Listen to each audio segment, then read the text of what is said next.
everyone. Welcome to our channel. Since we started our podcast series, we have received a lot of questions, very nice questions from you.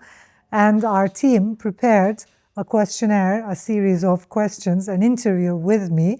And Jesus is with me. Hello, Jesus. Hello, Nevşah. In charge of our social medias and our podcasts. Absolutely. And yeah, let's hear it. Let's hear the questions. We so many questions we have over the past few months, and it's exciting to see how the podcast is being received. And we have several things going through, so let's just start it. And one of the main questions that we have received in the past few weeks particularly is just all about the founder psychology and what's the right mindset that a founder needs to be, when it comes to start their business, or even if they're extremely successful, what is the right mindset comes along? So I think with this question, a lot of people are searching for methods or formulas that work fast, because I think the startup journey or any kind of founder journey, even if it's a small business, you have a lot of responsibilities. You have to decide fast, you have to move fast, you have to grow fast, and you have too much on your plate. And I think when that's the case, so the moment the founder starts his or her founder journey, I think it's too late to stop and build the mindset. So my answer would be build the mindset first. So it's like work on yourself first, work on your self-mastery, work on who you are, what you're about, your mission, your goal in this lifetime, and your also uniqueness and what you're best at. Know thyself, understand yourself, and then build your business. Like people build the business, found the company, and then start asking me, okay, how can I have a mindset? So it's kind of like having a bad eating habit, getting sick, and then asking me to teach you a formula so that you don't get sick. And I'm like, you're already sick. It's like when you're already in the mud, there's nothing I can do. And I can relate to that, experience. And sometimes I tell this to my students and also to the founders as well. If you haven't built the company yet, just stop, wait for a couple of months until you are ready as a founder. Because I think, like we say, we in the startup world, we look at like, is the market ready? Is the business ready? But I think the founder has to be ready before all of that. Like the founder's resilience, the founder's mindset, and in general, and this is kind of like a deep topic.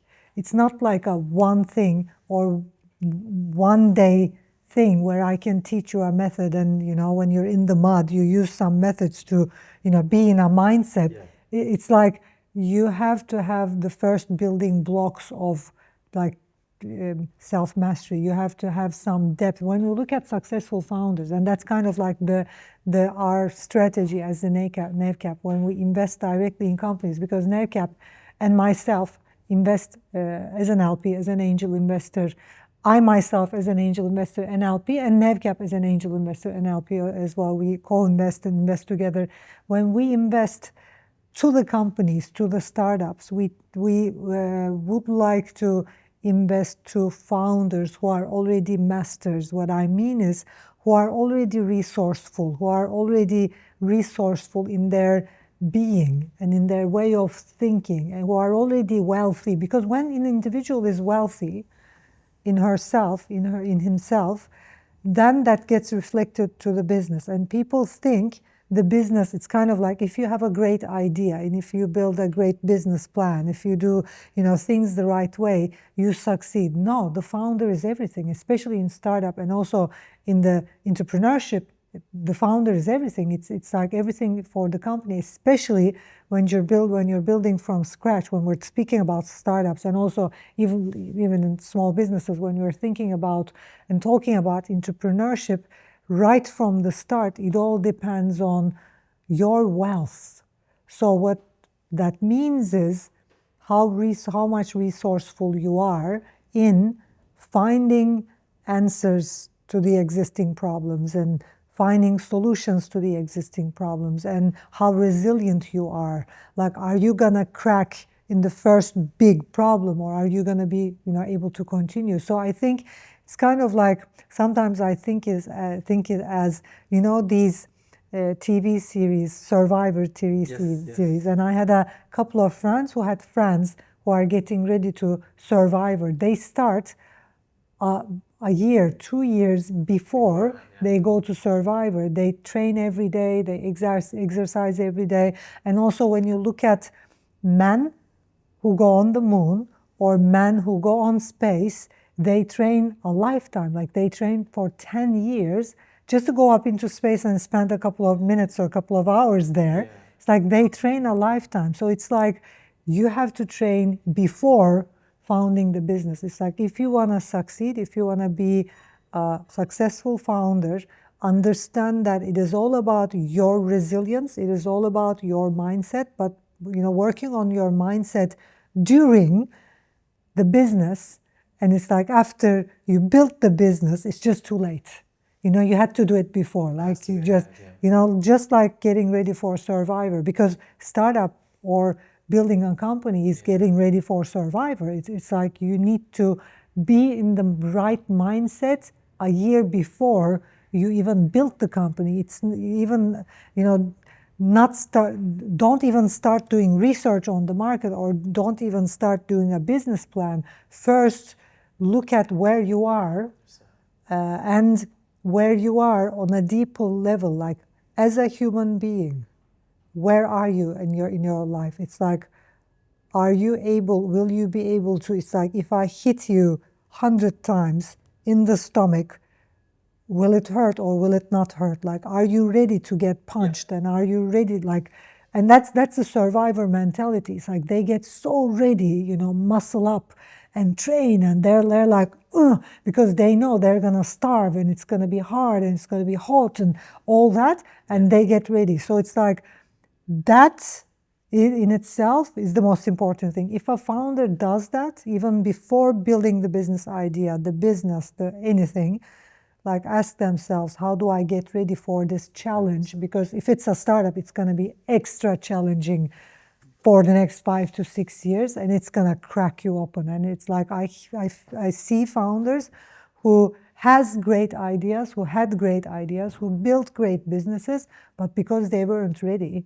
and because they weren't resilient enough, because they did not take that time, a year, 2 years, whatever, to get ready, you know, with everything, like with what you eat and how much rest. It's like focusing on that even before, and just getting ready, focusing on your wellness, focusing on your well-being, focusing on being centered, and start meditation, start detoxing, you know, stop drinking alcohol, stop eating sugar, like all of these count, because you're gonna, like the gladiator, you know, you need to be the gladiator, and it's like, you know, there needs to be a certain amount of time spent on, you know, mastery. So I don't believe in, you know, mindfulness techniques or all these mindfulness ideas when you're, you know, deep in the mud. It's like I said, it's like, the question is, you are going to be deep in the mud. The question is, who is in the mud? You know, it's like masters, they fall down, get up. They fall down thousands of times, they get up. Because, and it's kind of like the idea about self-mastery, which I find fascinating, is that it is an ongoing process. So it's like when I look back in my life, there have been times where I have been full on with my life and business and like 100% tip top, you know, like my brain, no, you know, brain fog, and like fully concentrated, fully there, and you know, I'm well, not eating sugar, you know, I'm getting protein, I'm getting my protein shakes in the morning, I'm disciplined, I'm full on focused, and I'm doing great. And then there have been times when, you know, something happens and you're not getting enough sleep, and then you start eating some sugar, maybe spend alcohol a couple of nights, you know, per week, and then it's just, you know, any little punch, you just fall down and you can't get up.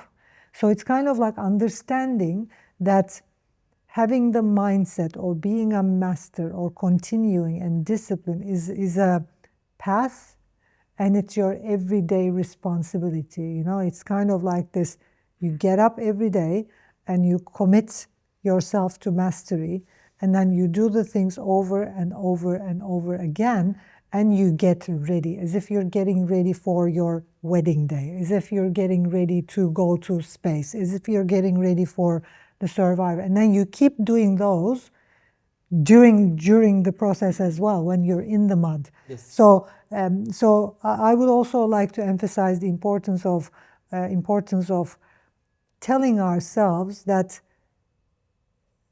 we sometimes, like during our life, sometimes we're not fully resourceful, sometimes we are. So I think picking the times, and I think that getting ready part is very important, because you don't have to be ready for a big challenge every day. You know, it's like it's not humane. Yeah. You know, it's like I can't be punched in my stomach I'm not ready to be punched in my stomach every day. At it's all. like, and it's not humane. Yes. You know, meaning I need to prepare, but I can prepare to be punched in the stomach every day for a period of time. I can prepare for that, but I need to prepare. So understanding this is big. It's like there is no such thing as being in the right mindset throughout whole your life. No, it's not going to happen. You know, it's not going to happen. You're not going to be strong the whole time. You're not going to have that strength. It's kind of like a period of time.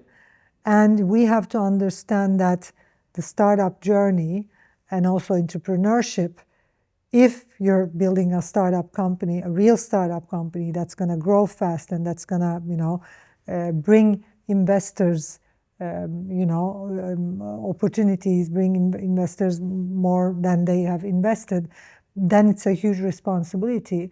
And your whole life has to be around that. And there is a period you need to get ready, you know, before that. So I think the way we approach is, even before founders have ideas, I tell them to, even before you have an idea, we have, as you know, the accelerator and also the business mastery program. And I tell the founders around me, before you even have an idea, join the accelerator, just, you know, and just knock on our door and join the business mastery Get program. yourself ready for because it. in the business mastery program isn't all about business itself. It is about who you are, what your strength is. We help you understand your uniqueness and your strength, so that you know where you are, and also, you know, which challenges are you capable of, and we try to get you ready, you know, for the bigger, you know, survivor track. Yeah, to be on the most. So it's like, I think that I don't. That's why I love supporting founders who are pre-seed and at the idea level, because those are the ones I can truly help. Like, if you have a great idea, if you want to build a startup, if you want to build something great, but you don't feel ready for it, we will get you there, and we will make you ready. And once you're ready, it's, you know, about who you are, about the business idea, about the market, about your strength. And once you're strong, and then you build the company, and bam, bam, bam, in a year, $10 million ARR. Second year, $50 million ARR. It's like bam, bam, bam. But it's like the preparation before that is very important. And I also think, because I studied architecture, I think this is also my architectural side. It's like before, yeah, it's kind of like before you start even doing anything with the building a building or a house, especially if it's a big building, you work on it with everything, like mechanic, electricity, the whole plan for like 2 years. So spend that time, work on yourself, work on the company, work on the idea before you build any business, because the startup journey is like the survivor journey. It's gonna be tough. It's a very good analogy. I love that, you know, building a business as you build a building. Yes. You know, started from the ground, planning And I see a lot of founders getting very excited to build the company right away. You don't have to. Yeah. And also understanding that from the first day, from the first day you build the company, the clock is ticking. Yeah. So the more ready you get, the better. It's kind of like the moment you tap your feet into that survival arena, you can't say like, I want to just go home and rest for a couple of weeks and come back. There's no such thing. So it's like, understand that there won't be a pause and the clock is ticking. So the investors are expecting that you increase the value of the company, your revenue, your growth every fucking day. And that's challenging. So it's like, you need to start the moment you're fully ready, like with your team, everything, because the moment you start, then you need to go bam, bam, bam. This month, 5 customers. Next month, 10 customers, 15 customers, 20 customers, like I'm speaking about B2B. Or for example, if it's, B2C, first month, 1,000 customers, second month, 5,000, third month, 10,000.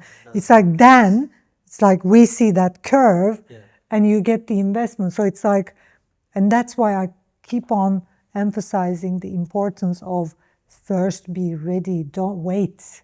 Don't build a company. Don't build anything. Like, build the product. Don't build a company. Do trial. Don't build a company. It's like, build the company when you are ready to get into the numbers game. And then it's like, first couple of months, it's all about, the idea, you getting ready as a founder, you being self-aware, you getting ready for the battlefield, and then, doing the market research, maybe MVP, sharing the product, trials, a lot of trials, a lot of research, getting it better, making it better and better and better.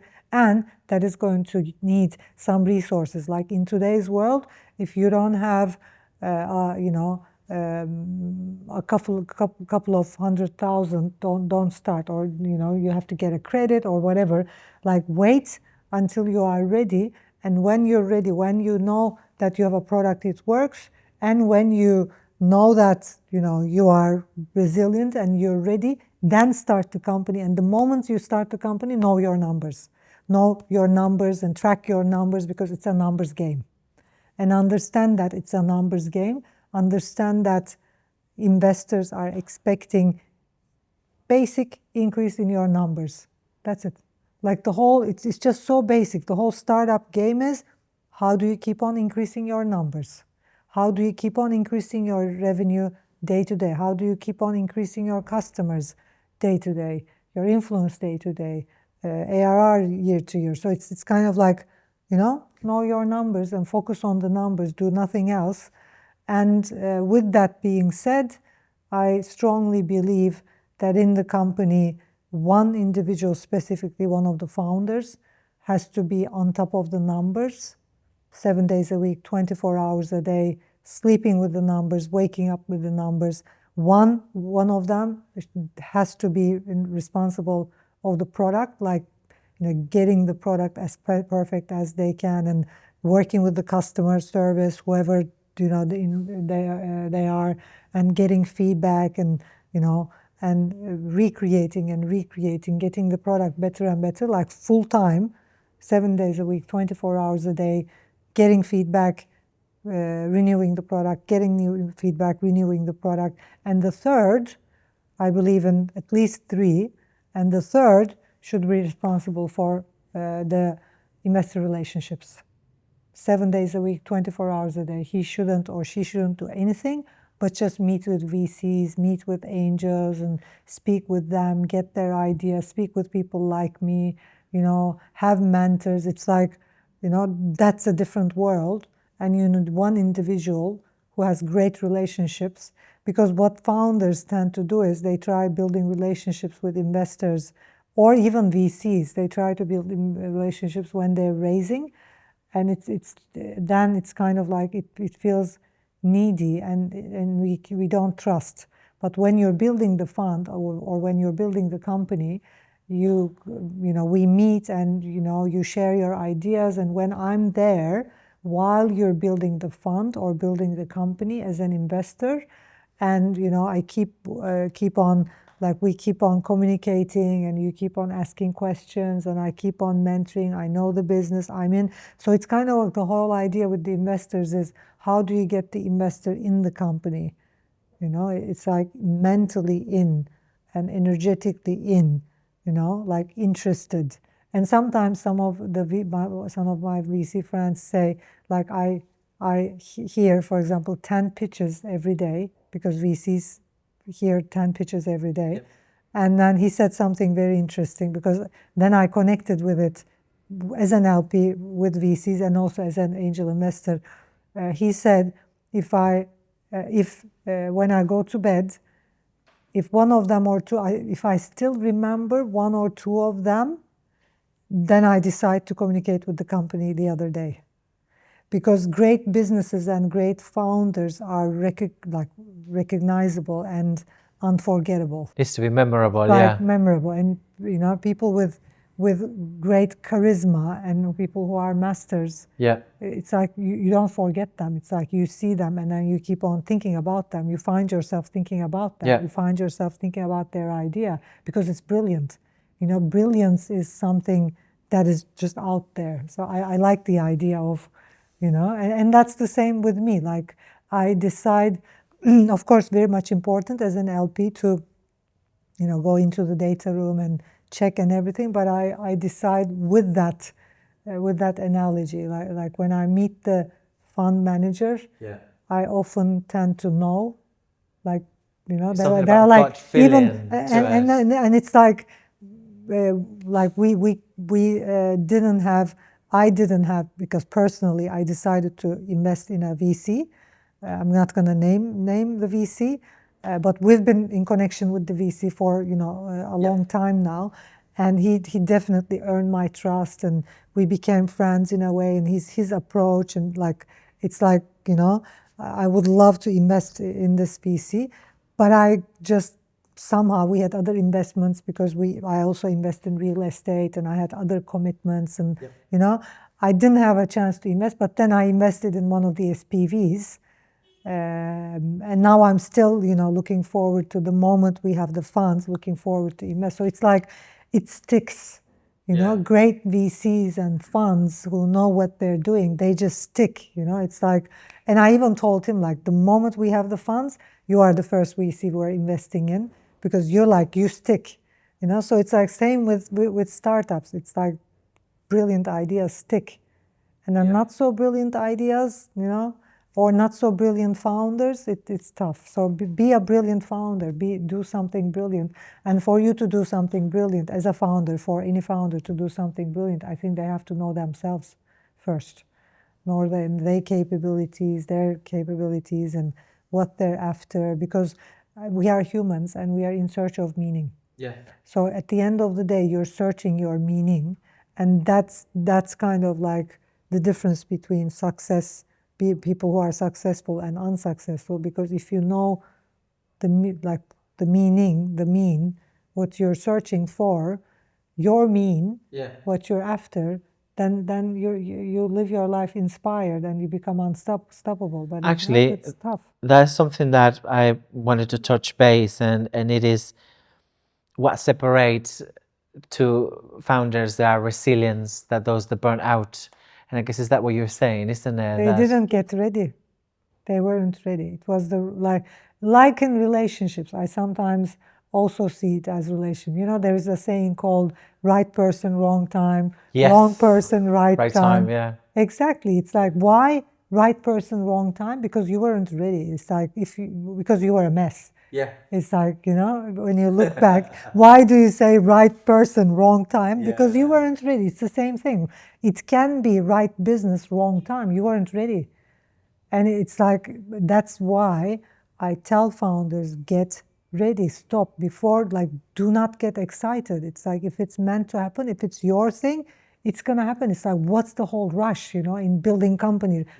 Don't build a company, because like I said, remember, the clock will be ticking. The moment you build the company, the clock starts ticking. And then you're like off to go, and you're in the battlefield.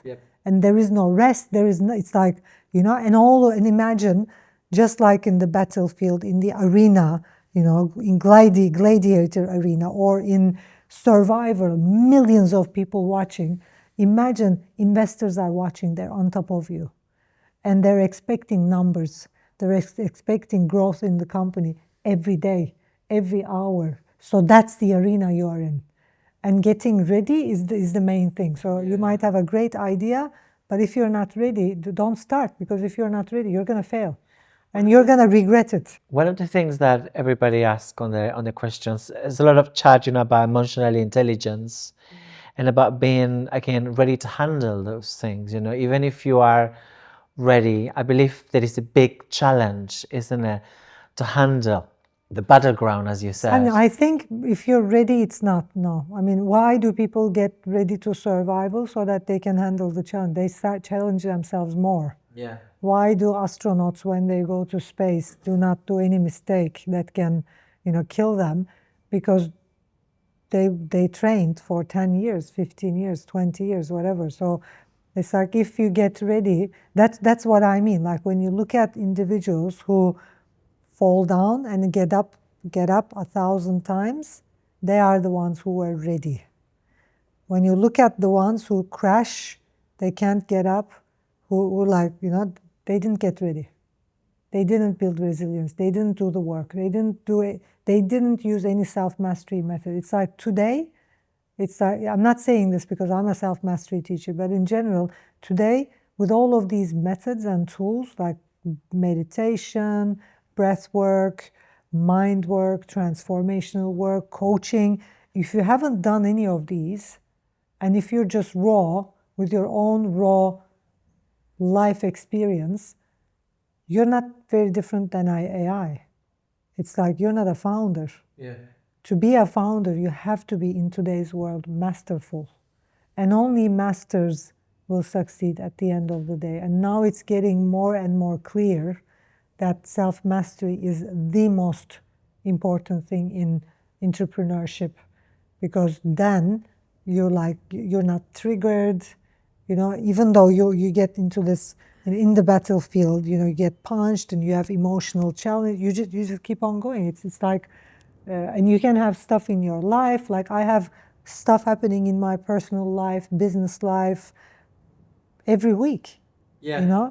And I do get emotional, and I do have that depth and emotion, because, if you have a family, if you have children, things happen. Yeah. Of course things happen, but then you get up and you do makeup and continue. That's resilience. And I think if I hadn't worked on myself all these years, for over 25 years, I wouldn't, with all the experiences I have in my life, I would probably be sitting at home, Being a lady at the house, there's nothing No, wrong with not it. lady. But It's like I would probably be, at home in a depressed way, just. Aw, I cannot see you that way. Yeah, because I don't allow myself to do it. Yeah.